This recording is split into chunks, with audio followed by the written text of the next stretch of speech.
À me rejoindre Stéphanie Ciombiano, qui est spécialiste de santé mondiale et qui dirige le think tank Santé mondiale. Santé mondiale 2030. Voilà, Santé mondiale 2030. Je vous laisse la parole. Très bien. Je peux enlever mon masque.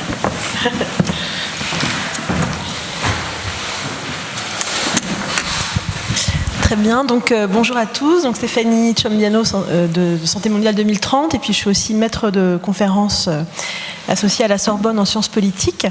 Alors d'abord, je voulais remercier Emmanuel Hirsch et l'ensemble de l'équipe de l'Espace Éthique pour m'avoir intégré finalement à cette réflexion collective. Je suis là depuis ce matin, et il y a beaucoup de choses que j'ai entendues aujourd'hui qui ont vraiment résonné avec des questions justement qui sont liées à la santé mondiale, et donc je vais vous présenter là quelques éléments. Alors, ma présentation de manière générale tourne autour justement de ce concept de santé mondiale. Donc, je ne sais pas si beaucoup d'entre vous l'ont déjà entendu. C'est cette idée qu'on vit finalement en ce moment, ce qui pourrait être un espèce de moment de basculement vers une nouvelle ère de la santé, qui appellerait à une nouvelle façon finalement de gérer les questions de santé, avec un point de vue qui serait avant tout un point de vue finalement mondial en fait. Donc c'est cette idée que on ne va plus gérer des questions de santé au niveau national ou au niveau local, mais que ces questions de santé doivent être appréhendées avec vraiment un point de vue global en fait, vraiment à l'échelon planétaire.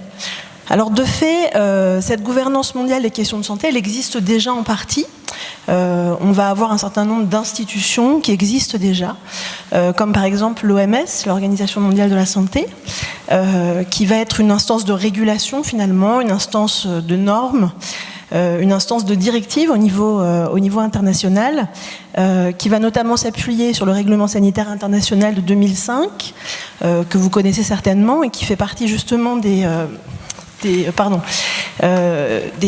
traités qui sont particulièrement utiles pour penser cette question du Covid à l'heure actuelle. Donc on va avoir le règlement sanitaire international, on a plusieurs grandes organisations internationales qui s'occupent des questions de santé, et notamment ce qu'on appelle les partenariats publics-privés, comme par exemple le Fonds mondial de lutte contre le sida, le palud, la tuberculose, comme Gavi qui s'occupe des questions de vaccination, ou encore comme United qui travaille sur l'accès à des nouveaux médicaments. Donc je ne sais pas si ce sont des organisations avec lesquelles vous êtes très familiers. C'est vrai que c'est un petit peu loin des questions qui ont été évoquées depuis ce matin sur les questions d'accompagnement, sur les questions de soins. Voilà, alors on est beaucoup plus là sur des réflexions en termes d'éthique des relations internationales finalement, et beaucoup moins sur des questions éthiques telles que vous les avez traitées du coup depuis ce matin. Voilà, et du coup ma présentation sera surtout sur cette approche macro finalement des relations internationales et sur les questions éthiques que peut poser finalement cette nouvelle approche de la santé au niveau global. Donc en gros, ma présentation va être articulée en deux moments. Le premier grand moment, ce sera finalement de redéfinir avec vous ce qu'on appelle la santé mondiale, tout simplement, et de montrer à quel point la crise du Covid, elle illustre et elle met en valeur finalement ce nouveau concept de santé mondiale. Et puis ensuite, ce que je vous propose, c'est de réinterroger les grands principes éthiques que vous utilisez vous quotidiennement, vous qui êtes des spécialistes de l'éthique, ce qui n'est pas mon cas, et de voir dans quelle mesure ils vont nous aider justement à penser cette nouvelle éthique des relations internationales et cette nouvelle gouvernance finalement mondiale des questions de santé. Alors donc d'abord un point sur ce concept effectivement de santé mondiale. Donc on dit souvent que c'est un concept qui a émergé avec l'épidémie de sida. On pourrait revenir sur ce sujet plus tard, mais très souvent on dit justement que c'est le sida qui finalement a fait naître la santé mondiale d'une certaine façon, au sens où l'épidémie de sida a été la première finalement à révéler un espèce de sentiment de maladie globale justement à l'échelon planétaire qu'on n'avait jusqu'alors jamais eu avec aucune autre maladie. Et de fait, si on dit souvent donc, que cette épidémie a révélé réellement ce concept de santé mondiale ou l'a fait émerger, beaucoup de gens considèrent justement que la crise que nous traversons à l'heure actuelle avec le Covid, elle vient justement faire résonner ce concept de manière extrêmement importante, et qu'aujourd'hui justement ce concept de santé mondiale, il prend une résonance et une ampleur toute particulière qu'il n'avait évidemment jamais eu jusqu'alors. Alors de fait, comment est-ce qu'on fait pour reconnaître un enjeu de santé mondiale de manière générale? Alors un enjeu de santé mondiale, c'est d'abord un enjeu qui dépasse les frontières des pays qui les ont vus naître. Ça, c'est la première des choses, c'est le premier critère évidemment. Donc c'est cette logique finalement qu'une maladie va dépasser les frontières d'un seul pays, et que cet enjeu sanitaire justement, on ne peut lui répondre de manière nationale ou uniquement dans un cadre régional, si vous voulez. En fait, ce principe, c'est que les États ne peuvent plus réguler seuls ou répondre à ces enjeux de santé, et qu'il faut forcément qu'on ait des réponses collectives, des réponses globales, des réponses au niveau mondial pour pouvoir être efficace. Donc ça va être le deuxième critère. Donc un enjeu qui dépasse, on va dire, un environnement national, et puis un enjeu qui appelle à une réponse collective. Ce sera ça le deuxième critère. Et enfin, le troisième critère sur lui qu'on utilise très, très régulièrement, c'est que c'est un enjeu sanitaire qui ne peut être appréhendé que de manière multisectorielle, donc en allant au-delà finalement des strictes questions de santé, et de manière multidisciplinaire. Donc autrement dit, avec cette approche qui va mêler, à la fois on va le voir, les professionnels de santé, mais aussi des responsables de très nombreuses autres disciplines. Donc en synthèse, du coup, raisonner en matière de santé mondiale, c'est considérer donc qu'on va appréhender ces problèmes à l'échelle du monde, et non plus du coup à l'échelle d'un territoire ou à l'échelle d'un pays, et puis que donc il faut absolument qu'on soit dans ces logiques d'approche collective. Alors ça va totalement finalement modifier notre rapport au monde, cette nouvelle façon d'appréhender les problèmes de santé. De fait, nous ne sommes plus qu'un seul, d'une certaine façon, face à l'adversité, et c'est cette idée aussi que l'échec d'un seul pays, finalement, peut nous fragiliser tous autant que nous sommes, en réalité. C'est-à-dire que, de fait, voilà, si un pays échoue dans sa réponse à, typiquement, une épidémie, il peut potentiellement mettre en péril, finalement, les efforts de tous les autres, d'une certaine façon. Donc nous sommes solidaires, totalement solidaires, en fait, de fait, face à ce nouvel enjeu. Alors on va sortir du coup d'une logique, ou plutôt d'un discours typiquement de l'aide au développement, où on va avoir du coup des pays les plus riches qui vont aider potentiellement, en tout cas c'est le discours des pays qui sont les plus pauvres. Et donc du coup, voilà, pour gagner en efficacité, on est obligé de travailler ensemble pour limiter les inégalités. Et donc on n'est plus dans un devoir moral de solidarité à l'échelle mondiale. Il s'agit véritablement de coopérer pour survivre. En fait, c'est vraiment cette idée en fait qu'on est obligé de travailler tous ensemble. Et donc, comme je le disais, en fait, la crise du Covid, finalement, elle est une magnifique illustration de cette nouvelle façon de considérer les choses et de cette nouvelle approche de la santé mondiale. Alors, de fait, bon, d'abord, c'est une crise d'une ampleur sans précédent, comme vous le savez, qui a touché et qui touche toujours à l'heure actuelle tous les continents, tous les pays. J'ai cru entendre que quelques îles du Pacifique avaient été épargnées par la pandémie, mais de fait, donc à part ces quelques îles paradisiaques, aucun territoire, aucun pays n'est épargné par l'épidémie. On a depuis bientôt 10 mois à peu près 1 million de morts au niveau mondial, et on a une contamination de plus de 35 millions de personnes sur l'ensemble des territoires. Donc on est vraiment là face à une maladie d'une ampleur effectivement absolument inédite, dans une vitesse extrêmement rapide. Alors évidemment, le premier réflexe a été un réflexe de prise en charge des administrés par chaque pays, d'une certaine façon, un premier réflexe bien logique d'ailleurs, de repli sur soi, entre guillemets, ou en tout cas une attention portée par chacun des gouvernements à sa propre population. Mais après ce premier réflexe, finalement, une prise de conscience a émergé progressivement, et je pense qu'aujourd'hui, effectivement, on est vraiment dans cette nouvelle approche, d'une certaine façon. En tout cas, beaucoup d'entre nous le sont, et je pense que chacun de vous finalement en a fait l'expérience avec la crise qu'on a vécue, avec la crise qu'on est toujours en train de vivre.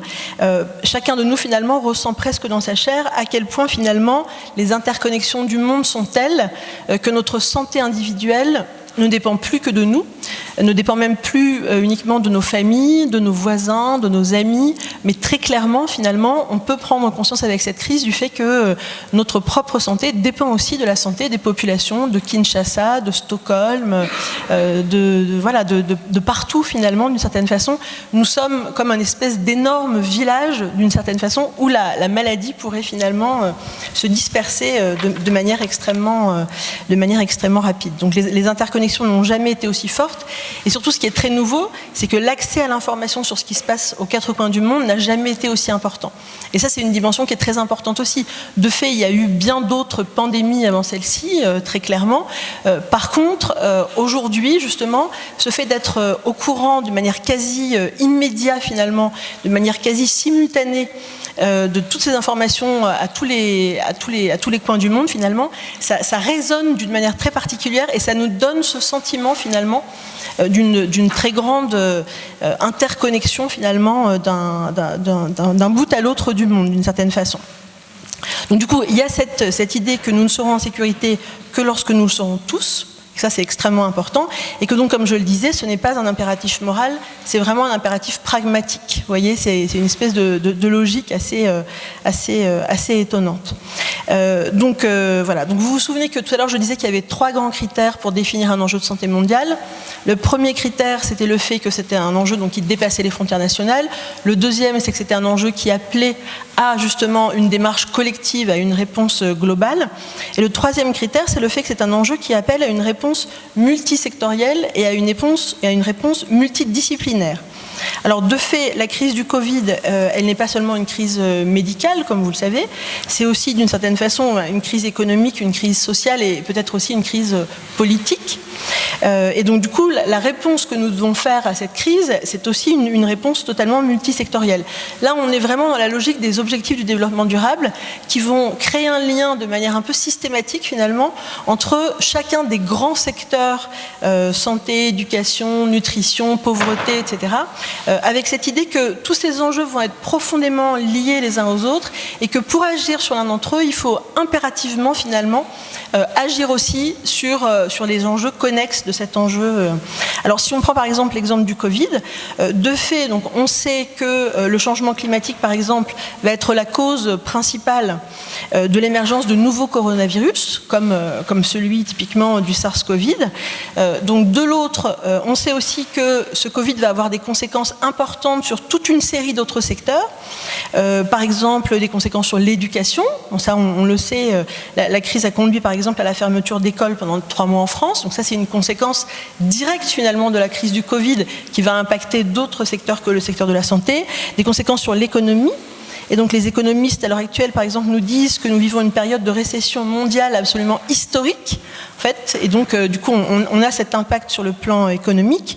On a cette conséquence sur la mobilité et les migrations, avec notamment le premier réflexe, finalement, ce qui a été la fermeture des frontières, qui a aussi marqué aussi, enfin qui a été une conséquence finalement directe de la crise, ou encore une autre conséquence sur les questions d'égalité homme-femme, par exemple, avec une recrudescence des violences basées sur le genre. Voilà, donc vous le voyez, ces liens finalement intersectoriels, ils ne sont pas spécifiques à la crise Covid, et de fait, ils sont relativement classiques finalement en matière de santé. Mais ce qui est particulier ici, c'est que la crise Covid, elle va véritablement les mettre en valeur finalement, les souligner encore plus finalement et de manière beaucoup plus évidente que ne pouvaient le faire jusqu'alors d'autres problèmes de santé. Voilà, donc du coup, finalement, la leçon de cette crise, d'une certaine façon, c'est que les questions de santé et encore plus des crises sanitaires de ce type-là doivent être absolument abordées de manière multisectorielle et je vais y venir aussi de manière multidisciplinaire. Attendez, je vais me verser un peu d'eau. Alors donc j'évoquais le caractère aussi multidisciplinaire de la réponse, au sens où, évidemment, donc, la réponse à la crise de Covid, elle va impliquer l'ensemble des spécialités de la santé, bien évidemment, les médecins, les épidémios, les virologues, les pharmaciens, etc., etc. Mais elle va évidemment mobiliser aussi bien au-delà finalement des secteurs de la santé, avec notamment par exemple des anthropologues qui vont pouvoir justement essayer de mesurer l'acceptabilité des mesures qui vont être prises pour endiguer l'épidémie, typiquement. On va aussi mobiliser des expertises au niveau des juristes, par exemple, pour garantir ou pour rappeler typiquement le respect de nos libertés fondamentales. Donc ça, c'est aussi un élément extrêmement important de la crise. On va mobiliser des juristes, on va mobiliser des philosophes, des économistes, mais aussi typiquement des spécialistes de l'éthique que vous êtes. Du coup, toutes ces spécialités, en fait, doivent être vraiment mobilisées dans la réponse, si on veut que cette réponse soit efficace. Voilà. Alors du coup, cette nouvelle ère de la santé mondiale, finalement, en même temps, on peut penser que c'est une bonne nouvelle d'une certaine façon. On peut aussi énormément la craindre. En tout cas, ce qui est sûr, c'est qu'elle pose énormément de questions d'un point de vue éthique, en fait. Et du coup, il faudrait dès à présent, finalement, anticiper les grandes questions éthiques auxquelles nous allons être confrontés demain, en fait, si on est vraiment dans cette logique de santé mondiale et de mise en place d'une gouvernance mondiale, finalement, des questions de santé. Donc, du coup, ce que je vous propose, c'est de reprendre les grands principes éthiques que vous mobilisez, vous, quotidiennement, et de voir en quoi, finalement, ils peuvent nous aider, les uns et les autres, justement, à penser cette nouvelle gouvernance mondiale de la santé, y compris parfois sur des aspects, alors soit des aspects conceptuels, soit des choses très concrètes, en fait, et des questions qui peuvent se poser quand on passe en revue ces différents principes éthiques. Alors, le premier des principes éthiques que je vais convoquer ici, c'est la question de l'humanité. Je vais en convoquer 8, je vais dépasser un petit peu les 4 principes éthiques que vous citez régulièrement, et notamment donc, le premier principe qui serait le principe d'humanité. Donc cette idée selon laquelle nous ne sommes pas tous égaux face aux crises sanitaires, et d'ailleurs dans son discours au Collège de France dernièrement, Didier Fassin dénonçait ce qu'il appelait l'illusion dangereuse de l'égalité devant l'épidémie. C'est-à-dire cette idée commune selon laquelle finalement nous serions tous égaux face au virus d'une certaine façon, qui ne ferait pas de différence entre hommes et femmes, entre jeunes et vieux, entre urbains et ruraux, entre cadres et ouvriers, entre riches et pauvres. Donc cette idée, comme vous le savez, elle est profondément fausse. Nous ne sommes pas tous frappés de la même façon par cette épidémie, et du coup cette idée, elle en devient même dangereuse parce qu'elle peut potentiellement pousser à la cécité ou à l'inaction. En fait, elle peut d'une certaine façon nous dédouaner en fait et nous freiner finalement dans des décisions que nous pourrions prendre. Et cette illusion en fait fausse, donc cette illusion de l'égalité devant l'épidémie, elle se décline également au niveau international. De fait, nous ne sommes pas tous égaux au niveau international face aux épidémies sanitaires. Nos systèmes de santé ne sont pas égaux, nos capacités finalement à résister à des crises de ce type ne sont pas les mêmes. Souvent, on évoque le concept de résilience des systèmes de santé, cette capacité du système de santé finalement à s'adapter à une crise, à lui répondre du mieux possible. Et donc de fait, face à une crise de ce type, voilà, nos ressources ne sont pas les mêmes. Par exemple, pour évoquer par exemple l'Afrique, alors là je ne parle pas du Covid, mais de manière générale, l'Afrique va concentrer plus du quart du fardeau de la maladie mondiale, alors même qu'elle ne mobilise que moins de 5% des ressources humaines en santé dans le monde entier. Donc autrement dit, on a un véritable déficit et en nombre et en qualité des professionnels de santé typiquement en Afrique, alors même qu'on sait que ce sont typiquement des zones qui vont être aussi potentiellement extrêmement touchées par ce type de crise. Donc finalement, en termes d'humanité, comment s'assurer que demain, les financements qui vont être collectés au niveau global viendront véritablement combler des inégalités et viendront appuyer les pays les plus fragiles, ceux qui en auront le plus besoin. Finalement, on vient décliner ici, au niveau des pays, au niveau international, des réflexes éthiques que vous avez, vous aussi, au niveau d'une société, typiquement, ou au niveau d'une population. Donc ça, ce serait finalement la première question éthique qui serait cette question de l'humanité. Deuxième concept éthique, deuxième principe éthique que du coup on peut convoquer pour essayer de penser ces questions, c'est la question de l'autonomie, donc qui a été beaucoup discutée typiquement ce matin. Et donc du coup, plus particulièrement la question de l'autonomie finalement de nos États face à des injonctions internationales qui pourraient nous être faites justement au nom de la sécurité sanitaire mondiale. Du coup, la question qui va se poser ici, c'est finalement dans quelle mesure est-ce que les États sont prêts à renoncer à une partie de leur liberté au nom justement de notre sécurité sanitaire internationale. Alors du coup, les discussions récentes autour de l'OMS, du rôle de l'OMS, du poids de l'OMS, de la puissance de l'OMS, elles reflètent bien finalement un certain nombre de paradoxes.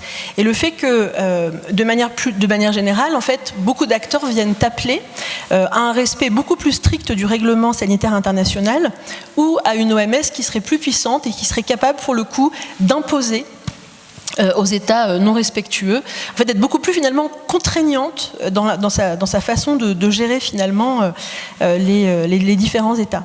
Alors que dans le même temps, on voit finalement la grande difficulté des États à déléguer une partie de leur pouvoir de décision à une entité supranationale. Donc ça pose en fait un espèce de paradoxe. En même temps, on voudrait que ces entités multilatérales elles soient plus efficaces, plus actives, plus puissantes à l'égard de ceux qui ne les respecteraient pas totalement. Et notamment, par exemple, on a beaucoup critiqué la Chine qui aurait été beaucoup trop lente finalement à transmettre ces données sur l'épidémie, etc. Et puis en même temps, on a aussi un certain nombre d'États qui vont être de plus en plus réfractaires finalement à se voir imposer un certain nombre de normes au niveau international. Donc du coup, la question qui va se poser ici, c'est dans quelle mesure est-ce que nous allons pouvoir nous assurer demain que nos efforts collectifs ne seront pas remis en question finalement par la volonté de quelques-uns, par la volonté de quelques États qui ne les respecteraient pas. À l'inverse, se pose également la question finalement de notre propre autonomie, en fait, et de l'autonomie que nous allons conserver par rapport justement à ces décisions qui vont être prises au niveau international. Bon, il faut aussi se rappeler que les forces en place ne sont pas forcément toujours riantes ou rassurantes. De fait, si nous sommes dans des logiques de gouvernance mondiale de la santé, les décisions vont aussi devoir être prises avec des gens comme Trump, comme Bolsonaro, comme Poutine ou comme d'autres. Et donc du coup, ça pose véritablement finalement la question de notre autonomie par rapport à des décisions qui pourraient être prises dans un sens qui ne serait pas le nôtre, typiquement. Voilà. Donc de fait, quelle place finalement que celle de nos souverainetés nationales. Ça se pose véritablement cette question-là. Et finalement, quelle liberté est-ce que nous aurons, nous, potentiellement, demain, si cette nouvelle ère de la santé mondiale advient, pour nous approprier ou non, ou pas, finalement, des injonctions internationales auxquelles nous pourrions être soumis dans cette nouvelle ère de la santé mondiale. Ça pose véritablement cette double question. Alors maintenant peut-être un troisième principe aussi qui pourrait être mis à mal dans cette nouvelle ère, c'est finalement la question du respect des contextes locaux. Alors on sait déjà, enfin on pense que cette nouvelle ère de la santé mondiale, elle va voir se multiplier justement des directives, des normes, des injonctions, des bonnes pratiques. Ce matin on a évoqué les principes aussi de la décision par l'épidémiologie, par la projection, etc. Du coup on sait déjà que ce sont exactement les mêmes logiques qui seront mises à l'œuvre. Mais du coup, comment est-ce qu'on va pouvoir s'assurer en fait du respect de la singularité de chaque contexte, de chaque histoire très particulière, de chaque contexte local, vous voyez, est-ce que véritablement, finalement, on ne risque pas d'être confronté à des directives qui seront complètement standardisées au niveau international et qui ne pourront du coup être appliquées de manière adéquate d'une certaine façon. On a vraiment là des risques liés à l'application de solutions qui pourraient être importées finalement clé en main, et qui ne serait pas réellement adapté à chaque contexte. Par exemple, on peut s'interroger sur le fait que des mesures comme la distanciation physique, l'interdiction des déplacements ou le confinement, qui sont considérées par beaucoup comme étant relativement pertinentes et acceptables typiquement en Europe, quoique la question se pose, et je ne tiens absolument pas à lancer un débat sur ce sujet, c'est pas du tout là le propos, mais en tout cas c'est vrai que pour avoir passé une quinzaine d'années en Afrique, moi je m'interroge beaucoup finalement sur la faisabilité très concrète de ces mesures en fait qui ne sont certainement pas adaptées de la même façon à tous les contextes. Donc se pose ici cette question du respect finalement des contextes locaux et du fait qu'on va pouvoir s'assurer de la diversité des approches possibles et du fait que chaque pays gardera finalement une marge de manœuvre suffisante face à cette imposition de normes ou de mesures qui pourraient ne pas être adaptées à chacun des contextes. Donc on a vraiment cette question, ce questionnement qui risque d'être extrêmement problématique. Alors le quatrième principe principe que je voudrais convoquer, c'est celui de la justice et cette idée que finalement, il faudrait qu'on mette en place des garde-fous pour que les pays les plus riches ou les plus puissants ne monopolisent pas les ressources à leur profit au détriment du plus grand nombre. Alors là, on a beaucoup d'exemples très concrets en fait dans les mois qui viennent de s'écouler, qui ont montré aussi en fait des tentatives de la part de certains pays, de certaines puissances, finalement, de garder le monopole de certaines techniques.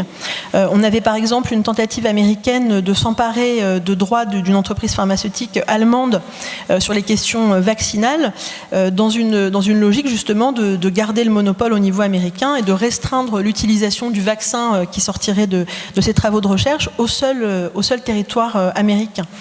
Cette absence de solidarité, elle existe aussi au niveau européen et du coup la crise a bien montré également qu'en contexte de pénurie, cette solidarité européenne, cette Europe de la santé finalement qu'on évoque de manière quasi systématique, elle pose aussi très largement question.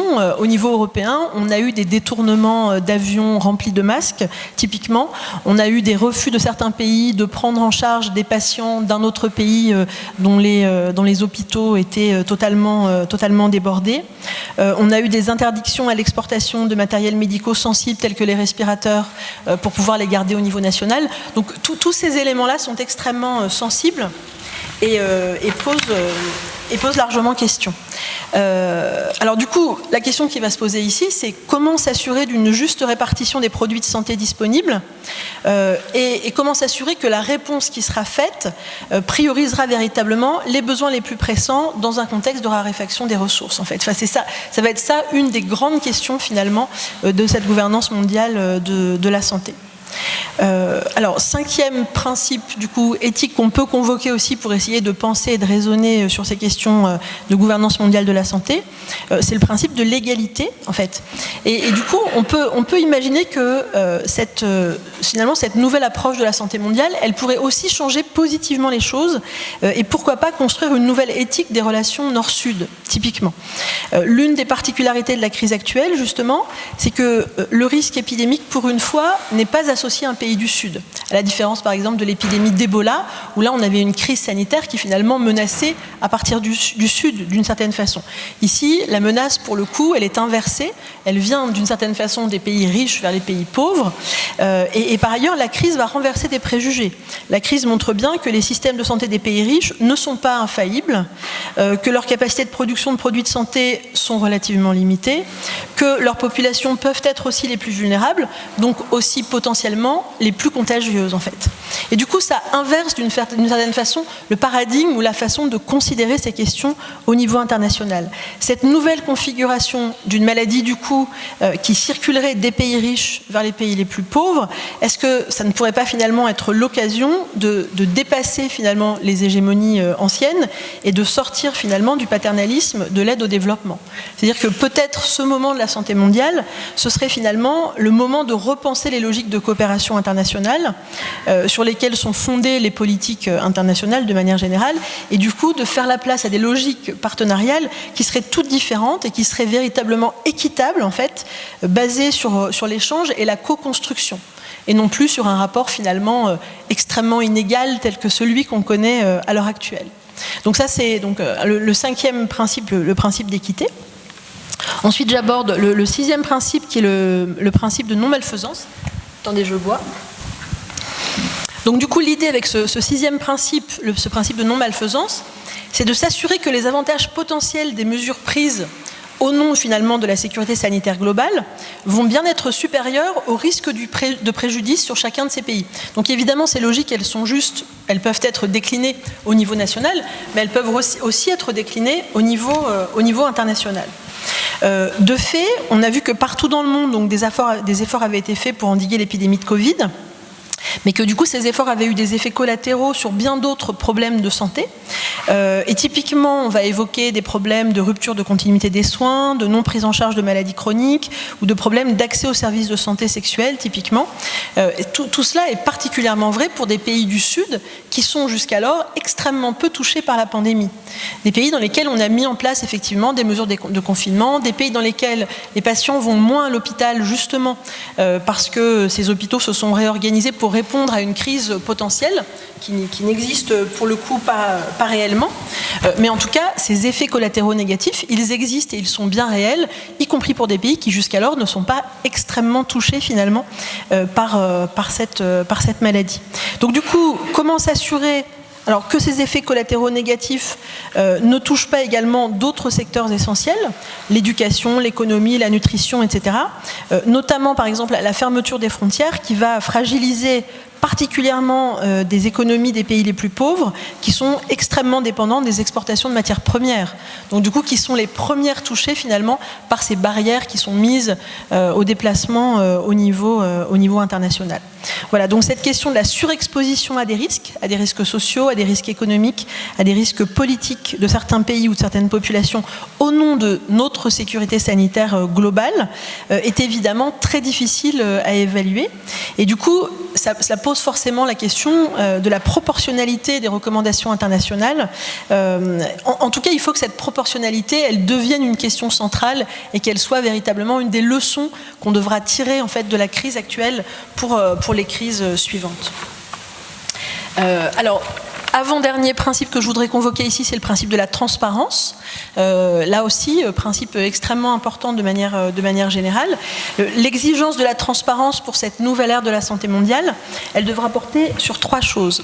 D'abord, sur les processus de décision qui vont être pris, des décisions qui vont être prises au nom de l'intérêt général.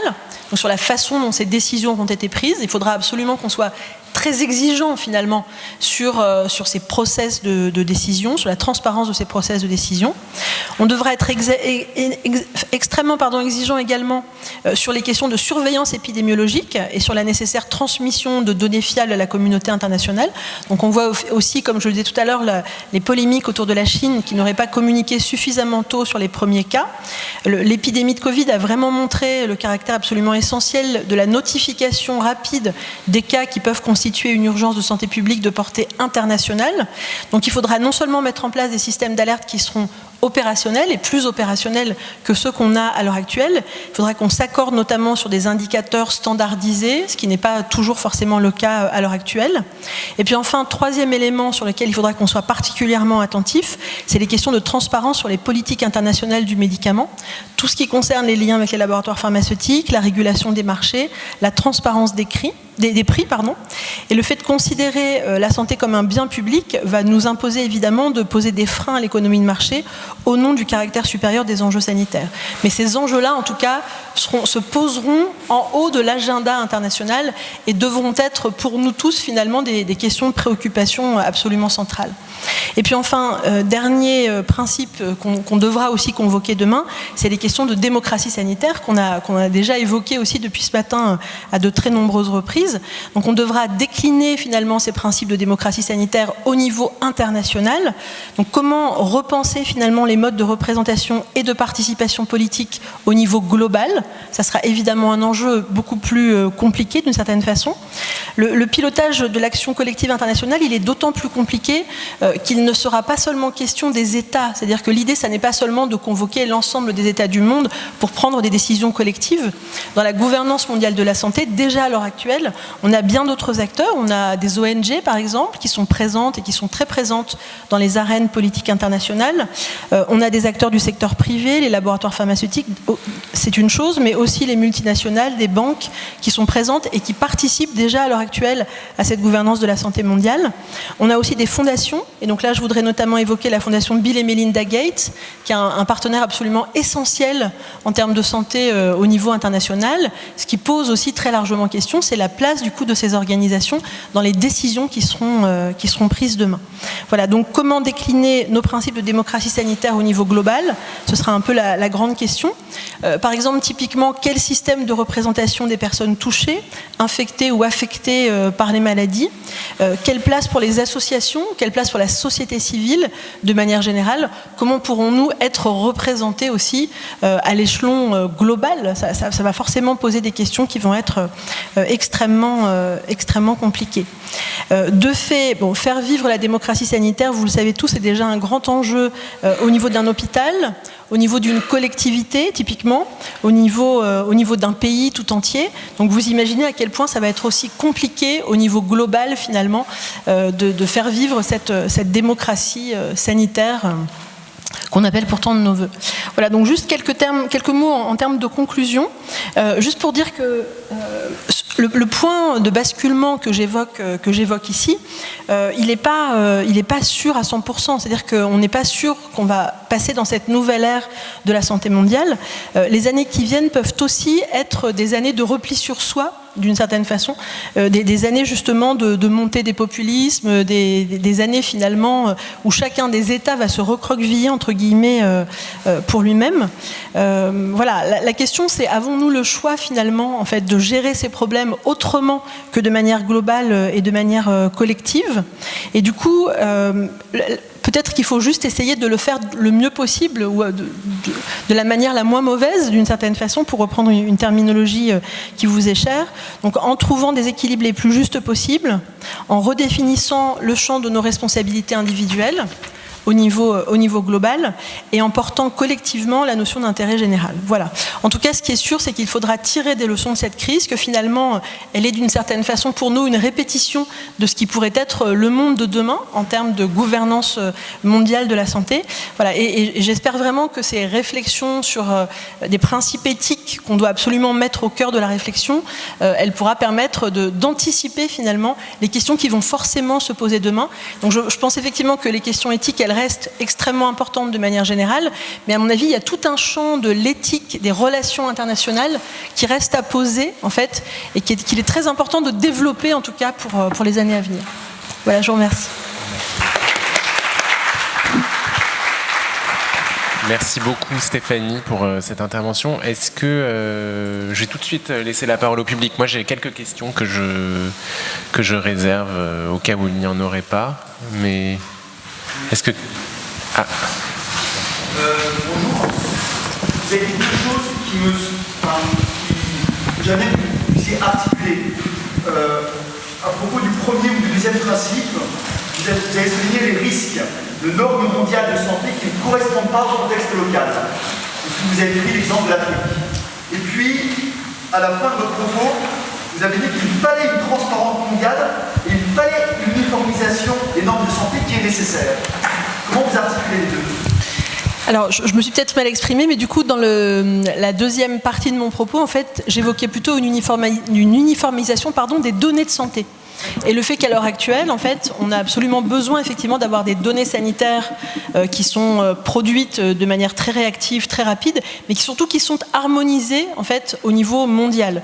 En fait, la question par exemple aujourd'hui, c'est que si on veut comparer des taux de mortalité d'un pays à l'autre, le simple indicateur finalement de la mortalité liée au Covid, il n'est absolument pas calculé de la même façon dans un contexte que dans un autre en fait. On va pas exactement définir cet indicateur de la même façon. Donc en fait, dans le deuxième temps, j'évoquais l'harmonisation nécessaire des données de santé, alors que dans un premier temps, j'évoquais plutôt en fait le risque d'harmoniser à outrance ou de standardiser finalement les mesures de réponse à l'épidémie. Vous distinguez les deux. Oui. On peut distinguer d'une part les normes de production du savoir qui n'exercent pas en même temps le pouvoir. Alors bon, de fait, comme on l'a montré d'ailleurs tout à l'heure, de fait, les normes ne sont jamais complètement neutres. Et il est évident aussi qu'elles sont porteuses de sens. Mais en tout cas, d'un point de vue épidémiologique, en tout cas, ce qu'on dit beaucoup à l'heure actuelle, c'est que c'est extrêmement compliqué de raisonner sur les chiffres parce que justement, on manque de cette harmonisation de la façon de construire les indicateurs, en fait, et que là, pour le coup, je pense effectivement qu'il faut quand même, malgré tout, et même si c'est, c'est forcément porteur d'un point de vue politique, il faudra certainement quand même harmoniser les données pour qu'on puisse au moins comparer, analyser des dynamiques au niveau régional, etc. Merci. Alors, bon, en matière de santé, en l'occurrence, je pense quand même qu'on a une petite habitude, d'une certaine façon, de la gestion multilatérale des questions de santé. C'est vrai que dans le domaine de la santé, au niveau international, on a des organisations comme par exemple le Fonds mondial que j'évoquais tout à l'heure ou d'autres qui ont modifié malgré tout la façon de considérer les questions de santé. Et d'ailleurs, la santé fait figure d'exemple pour bon nombre d'autres secteurs. Typiquement, on peut considérer que le partenariat mondial sur l'éducation, par exemple, il s'est monté un peu en référence avec le Fonds mondial de lutte contre le sida, le palu, la tuberculose. De la même façon, par exemple, le Fonds vert pour le climat, il s'est aussi inspiré de ce qui se passe au niveau multilatéral sur les questions de santé. Donc de manière générale, je pense qu'en matière de santé, on a malgré tout un train d'avance, on va dire, sur les autres secteurs en termes de négociation au niveau multilatéral, sachant que la particularité en fait de ce train d'avance, c'est que participent aux discussions et aux espaces de concertation non seulement des États, mais aussi, comme je le disais tout à l'heure, des organisations non gouvernementales, voilà, des ONG, des fondations, etc. Et ça, c'est quelque chose de très spécifique, en fait, de très particulier, qui change totalement la donne. On est sorti là du cadre onusien, qui était ce cadre finalement interétatique strict, pour entrer dans des cadres de concertation qui sont beaucoup plus larges, beaucoup plus multi-acteurs finalement, et aussi beaucoup plus finalement difficiles à appréhender d'une certaine façon. Alors, donc je pense effectivement que de manière générale, les normes de la communauté internationale, elles sont pensées dans l'urgence, comme elles l'ont été finalement pour nous tous, et finalement comment dire, cette question de l'adaptabilité de la norme à chacun des contextes nationaux, cette question-là n'a pas été finalement posée suffisamment, en fait. Et de fait, comme le respect de ces normes est finalement en général une condition sine qua non pour l'obtention des financements, en fait, puisque de manière générale, on va à la fois imposer des normes qui vont aller de pair avec des financements d'une réponse potentielle. Du coup, de fait, je pense aussi que les pays n'ont pas forcément cette marge de manœuvre de négocier finalement des applications un peu différées de la norme. Voilà. Enfin, mais il est évident qu'il y a plusieurs anthropologues qui ont travaillé justement sur ces effets collatéraux de ces normes au niveau local, et je pense que dans les mois à venir, il va y avoir beaucoup de travaux de recherche justement qui vont démontrer justement la difficulté de l'acceptabilité, de la non-acceptabilité et de la non-pertinence finalement de la standardisation de ces normes au niveau international. Si je peux un peu continuer sur la question du confinement, ça me permet aussi de poser une question que je n'ai pas pu poser à Emmanuel tout à l'heure, donc c'est parfait. Je trouve que cette question quand même du confinement généralisé, elle se pose même dans un pays comme la France. Vous disiez que vous ne vouliez pas lancer le débat, mais je pense que quand même le débat se pose. Donc si on prend l'exemple de la grande précarité sur laquelle on a travaillé, pas moi, mais Anne-Caroline Close ici présente, on a vu que le confinement peut avoir eu, comme vous le dites, des conséquences assez dévastatrices sur certaines populations, recluses parfois dans des gymnases, où la circulation du virus est d'autant plus active, privées de services publics pour certaines, etc. Et je cite aussi une phrase de Mélanie Heard dans Pandémie 2020 qui est intéressante, qui parle du principe d'équité formulé par Jonathan Mann et des mesures de ciblage. Et elle dit: on peut considérer que le confinement généralisé, et non par exemple sur des zones de circulation du virus ou sur des groupes à risque, était surinclusif et a donc fragilisé l'équité. Il a fait peser une lourde charge sur l'ensemble de la population et a engendré une distribution des coûts psychiques et sociaux qui s'avère inéquitable. Donc la question qu'elle pose, c'est est-ce qu'il ne fallait pas cibler en fait, la mesure du confinement sur certaines zones, voire sur certaines populations. Donc voilà, je ne sais pas si vous voulez répondre à ça, si vous êtes... Donc, juste peut-être faire la remarque que cette logique et que cette réflexion que vous avez au niveau national, elle se pose effectivement aussi au niveau international, et que du coup cette question effectivement de l'équité et de la déclinaison finalement de cette question, elle est complètement justifiée aussi au niveau international.